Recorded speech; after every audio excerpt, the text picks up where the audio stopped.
This is Late Night at TFG, and I'm your host, Lamar Faulk, and we have a great show for you tonight.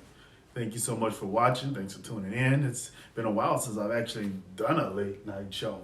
You know, this whole late night thing, but I'm glad to be back with you guys.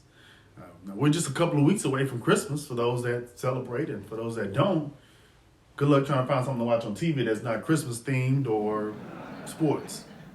We all love football on Christmas, don't we? Get this.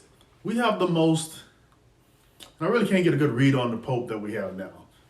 I understand being progressive, but this Pope just seems to go against everything that's, Popish. You know what I mean? It seems every few months he decrees or says something that's totally contrary to what we've known to be as holy or biblical. Could this be an extravagant ploy by the Vatican to recruit more Catholics into the faith? Is there a Catholic shortage? Recently, he said that extramarital sex sins aren't that serious. I'm not playing. He really did. He said it. He went on to say that sins of the flesh were certainly sins, but not as great as sins such as pride. So basically, get it in outside of your marriage, if you please. Just don't be prideful about it. Have some meekness about yourself.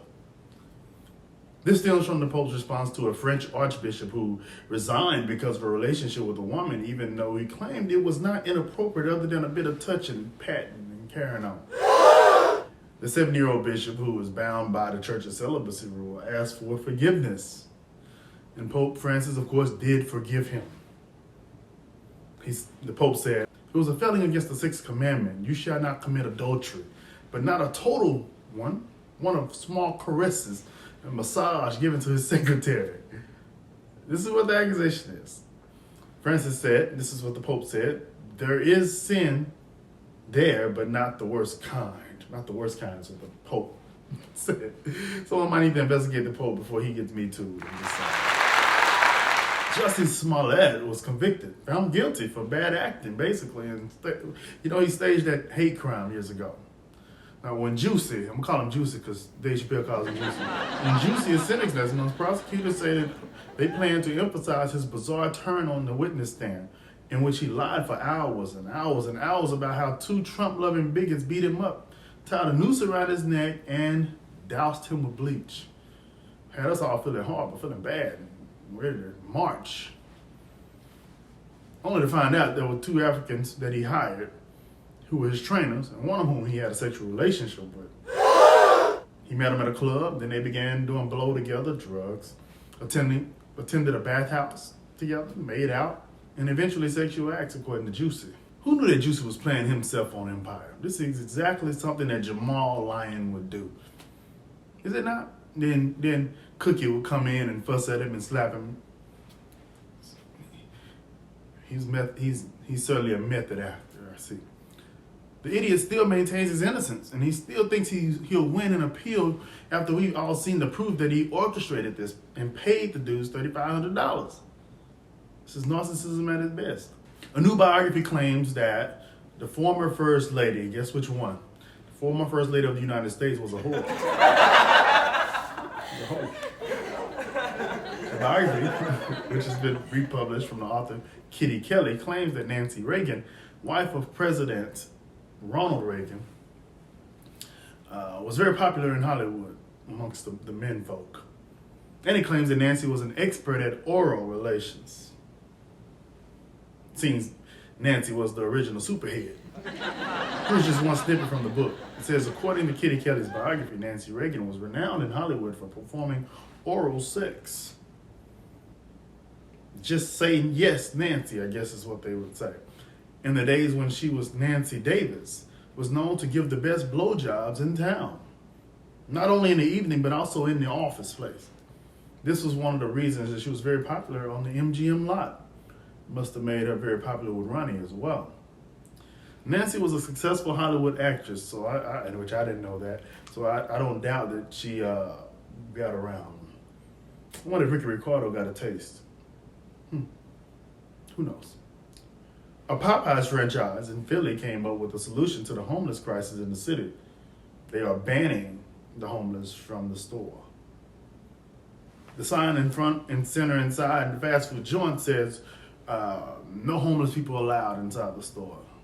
A manager at Popeyes tells us the sign was only put up after getting approval from the higher up execs. And it's an attempt to address this homeless problem that we've had to deal with. Deshaun Aaron Shields says that the restaurant staff does let homeless people come in and sit and warm up. And will even sometimes give them food.